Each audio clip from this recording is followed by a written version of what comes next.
learning the 8 treasures. So we're going to do those together. So you want the knees soft, tail tucked under, head lifted. I'll talk you through this and we'll do 4 of each. And there's 8 altogether. So they're called 8 brocades or 8 treasures. So we empty the leg of any weight and step to the left and bring the fingers together and interlock. Then we breathe in, and at the throat, you push away from your forehead and look to the back of the hand. Then you take the hands above the crown of the head, look forward, relax the shoulders, unlock the fingers, pull the fingers back so the heel of the hand is tight, and keep the arm lengthened. And then the knees go soft, interlock and breathe in.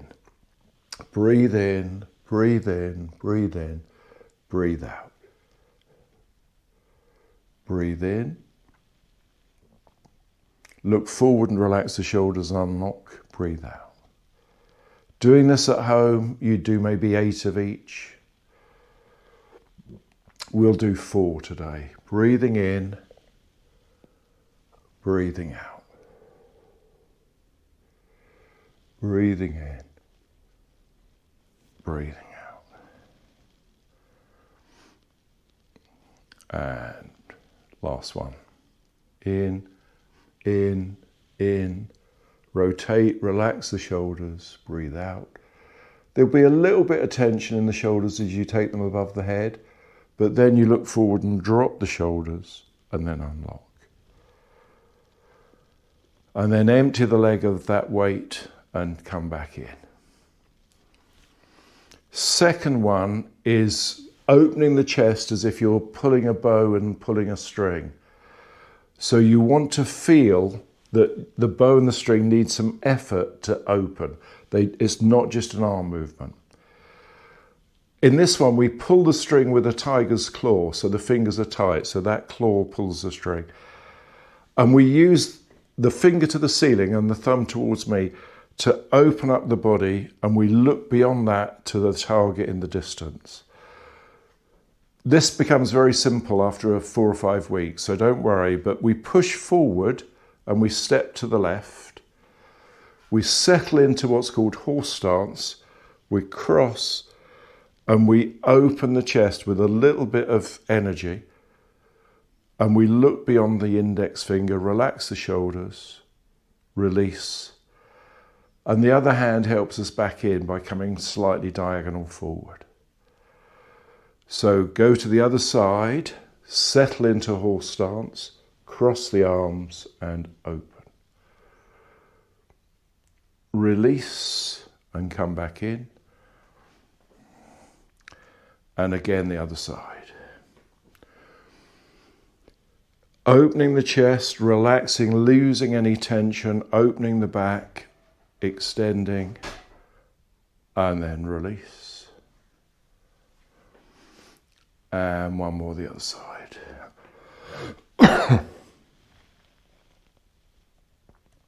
Opening the chest, keeping the head lifted, release. These exercises are 1,500 years old, so they've been done very many times. Next one is making the Tai Chi symbols with the arms, so the arms rotate. So we start off, palms up, shoulders relaxed. We breathe in and the left hand goes up, excuse me, and extend. And the palms are rotated in and parallel to floor and ceiling. Other side, breathe in. Breathe out. Now breathe in, get comfortable, no pain or discomfort, but in your mind separate those 2 palms. No physical effort, you just use your mind and they'll go further apart without any effort. So breathing in, breathing in, breathing in, getting comfortable, using your mind to separate the 2 hands. We'll do one more each side. Breathing in.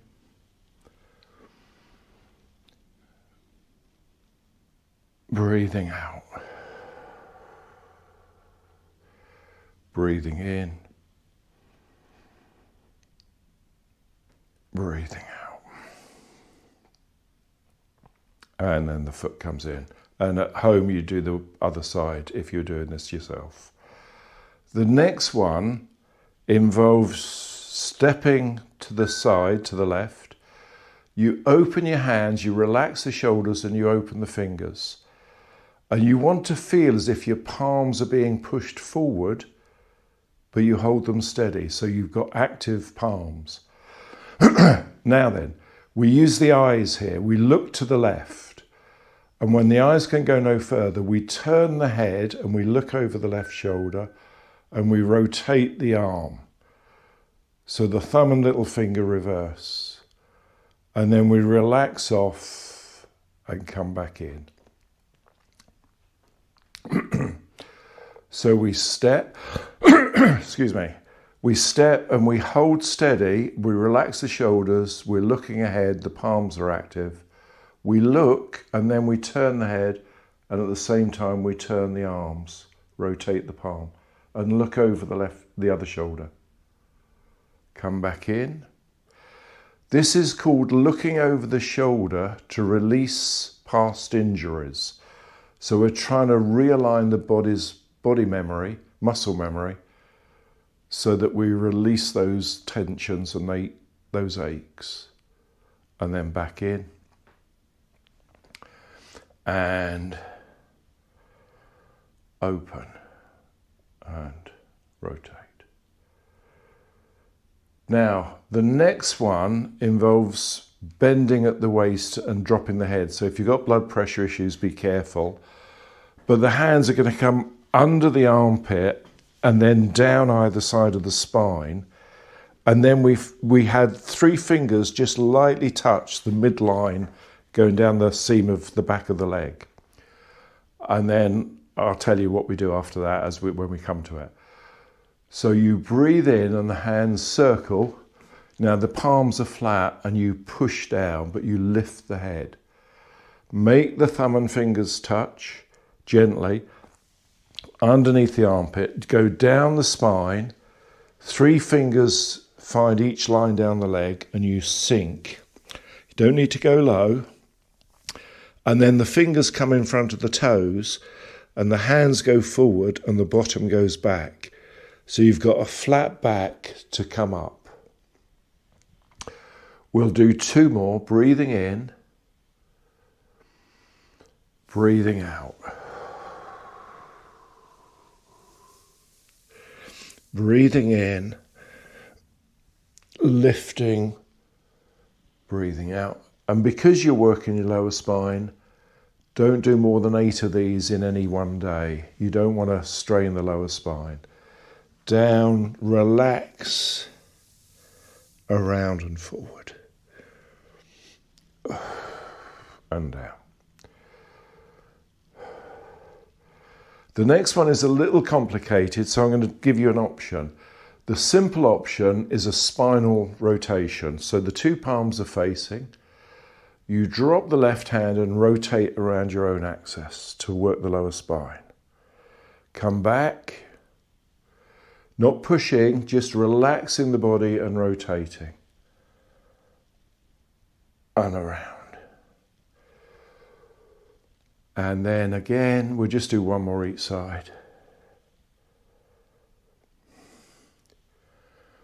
And again. So that's an adaptation to make it easy. The traditional way is called sway the head, swing the tail, and it involves a diagonal lengthening of the spine. So do this one if you can. We step into horse stance and we bring the hands, palms just lightly touching the thigh. They're not supporting, and we sink from the perineum. Now we lift from the bar waypoint across to the outside of the left shoe and look at the outside of the shoe. Come across the floor, parallel to the floor, and look at the inside of the same left shoe. And then you semicircle the head, and that causes the tail to circle and then sink. up and over and across. Lengthen towards the ceiling, but look towards the inner foot. Semicircle the head, tail will circle and sink. Up and over. And lengthen and circle. And one more.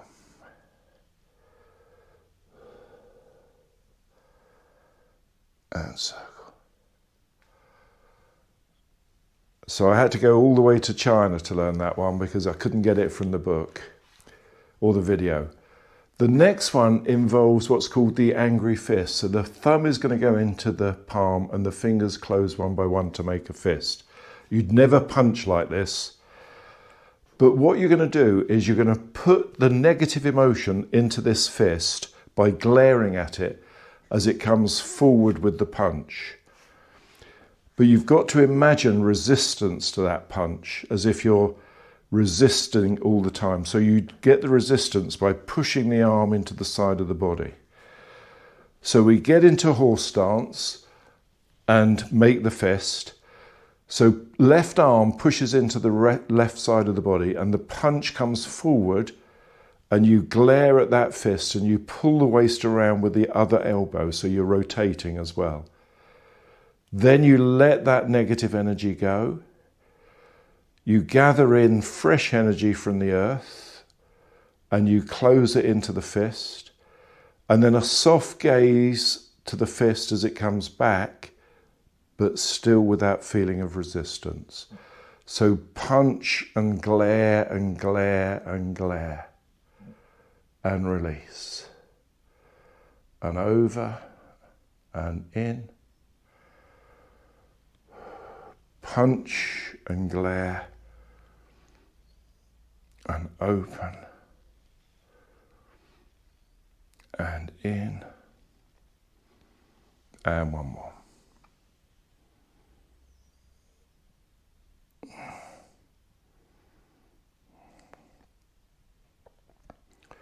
And then you walk the feet in, and the final one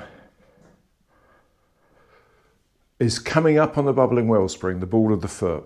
So you want to lift from the bar waypoint, come up on the balls of the feet. You bring the feet down 3/4, and then you let the heels drop that last quarter. So up on the bubbling wellspring, balance if you can, down 3/4 and drop.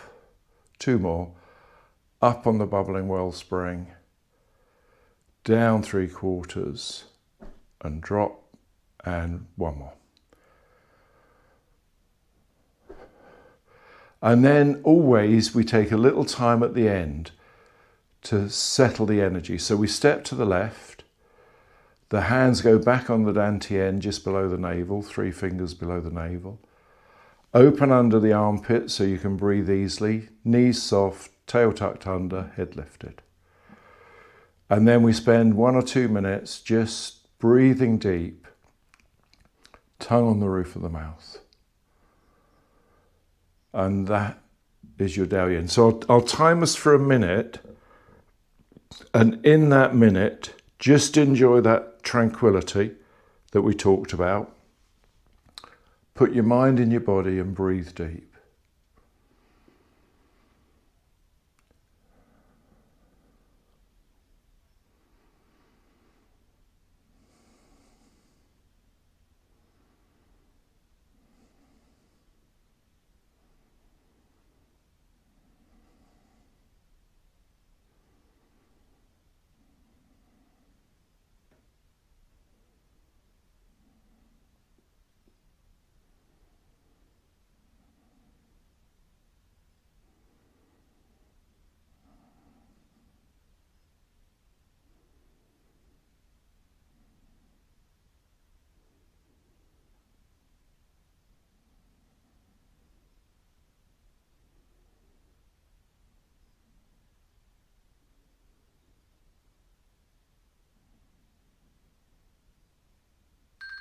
And that's the minute.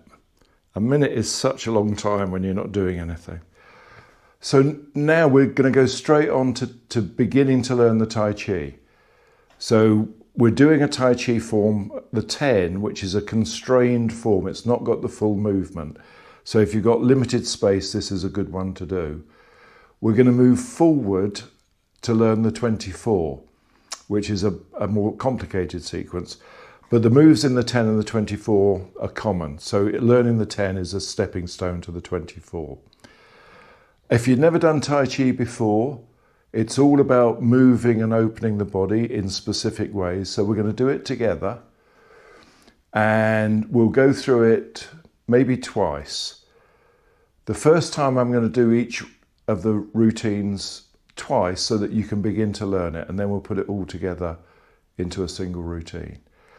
So the opening sequence is you empty the weight in the left leg and you step shoulder width parallel. And then you turn the palms and you soften the knees and lift the head. And you don't lift the arms, you let them float up like we experienced earlier.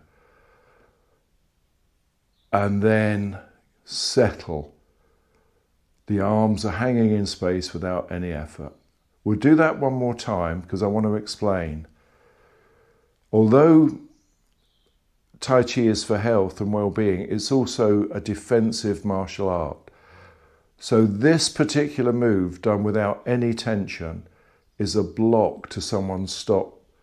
If they're going for your throat, that would stop them. If they had a knife, the downward move would block. Can't go into more detail now, but that's the basis. Now the second move is called part the wild horse's mane. So you're holding the ball, so this is a defensive posture with the arms. You step to the left and you open the body, and the hand ends up opposite the face and the other hand down by the knee. And then we do the other side. So you sit back and you turn the toe in, it's called twist step, and you hold the ball. You step not too far and you open the body. So we'll do that one again. Each one we do to this side, both sides once. So this is pushing someone out of the way with your shoulder, not with the hand.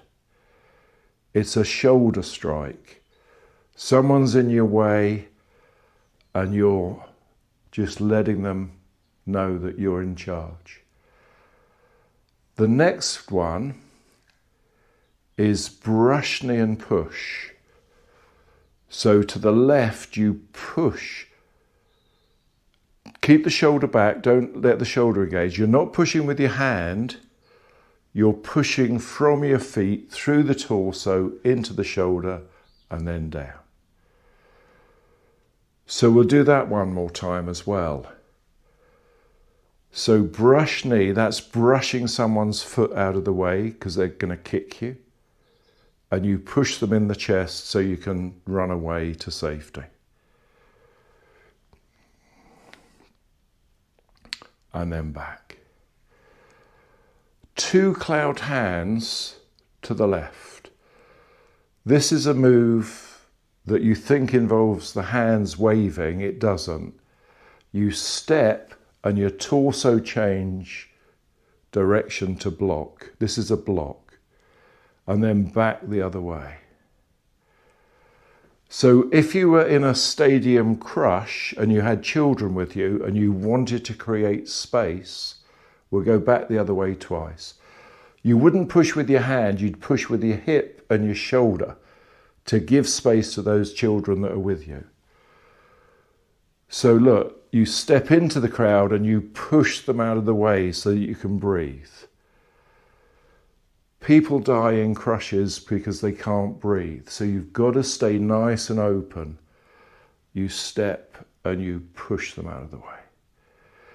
Now the next one involves standing on one foot. So if you've got issues with ankles and things, just bring the toe forward and the hand up.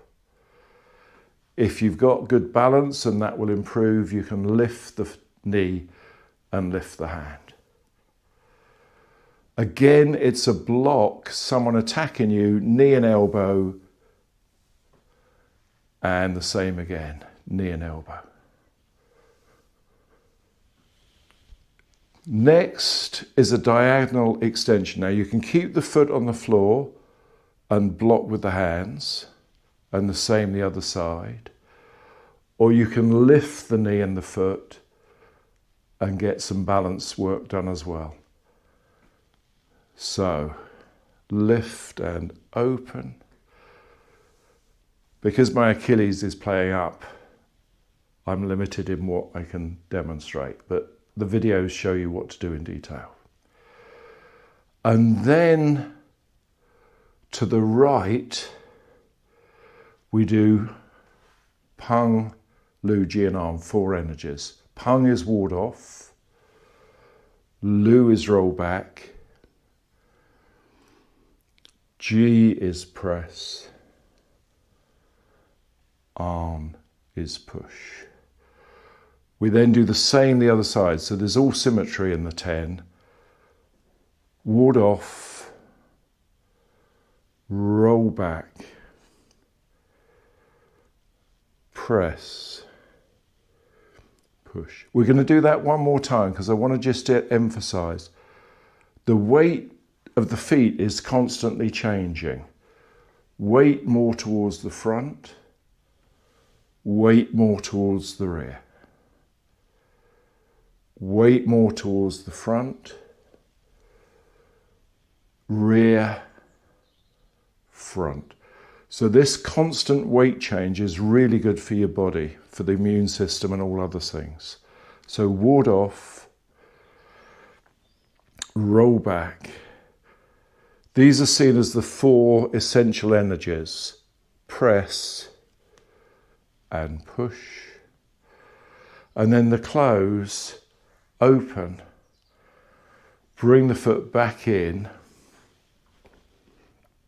and the reverse of the first one. So that is the 10. So we'll do that one more time, and then we'll just look at any questions. So you want the Tai Chi to be done without any tension. So you're relaxing the shoulders, you're breathing deep, and you're just settling the energy.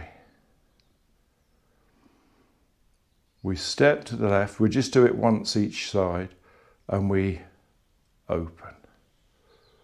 Oh, I left one out, sorry, my fault. So repulse monkey, the first one, open to the side, pull with the hand and push. Then we go to the other side. That's why we do dress rehearsals. Now to the left, brush knee and push. And to the right. I might have messed up completely. Brush knee and push.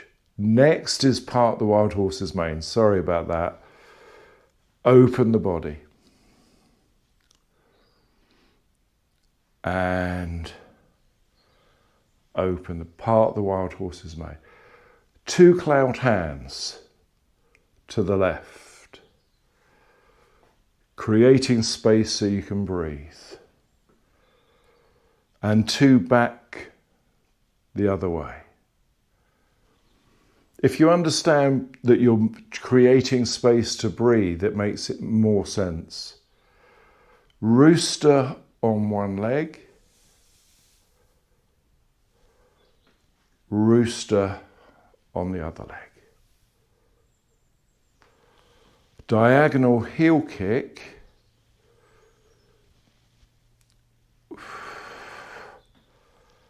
Diagonal heel kick. Pung Lu Jian to the right, 4 energies. Ward off, roll back, press, and push. And the same to the other side.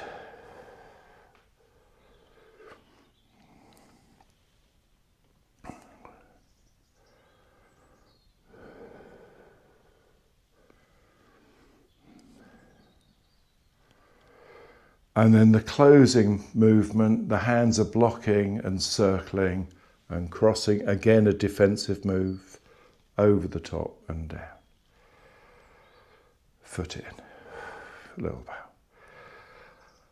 So then again, just take a minute or so just to let that energy to settle.